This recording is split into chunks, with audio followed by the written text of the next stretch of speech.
Galeria Oda në Shkodër u kthye në një hapësirë takimi mes artit, ngjyrave dhe emocioneve, me çeljen e ekspozitës personale Zëri i ngjyrës të artistit nga Maqedonia e Veriut bashkim Megjiti.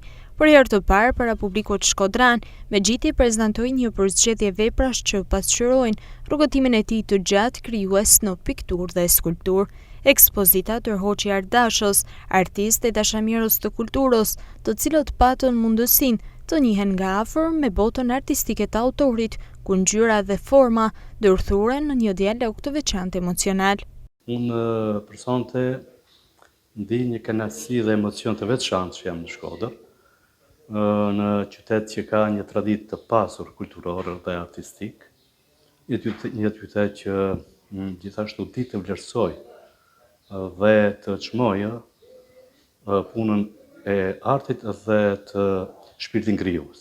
Kjo është ajo bazikja që kam emocione të tjera të veçanta për Shkodrën. Dhe më dhe vërtet jam shumë i kënaqur me shoqërinë më rreth. Përndryshe sonte këtu prezantohem me 18 piktura, janë piktura të cilat i kam krijimtaria të 30 viteve të këndejit fundit. Prezantohem me teknikën akriline për fluor, edhe ku përveç ngjyrës edhe vetë tematika që ka edhe emërimin ekspozita Zëri i ngjyrës, po e kam edhe vije si element ndërmjetësues ndërmjet ngjyrës, tonit edhe si kompozicion. Që një artist vjen në Shkodër, po merr me veti një pjesë qytetit edhe e çon në trevat ku ato jetojnë.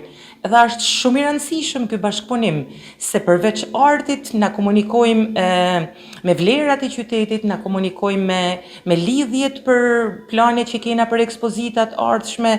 Pra është një diçka shumë e bukur që ato vinë e japin art në ekspozitën e tyre në Shkodër, po gjithashtu edhe marrin me veti shumë nga qyteti ynë.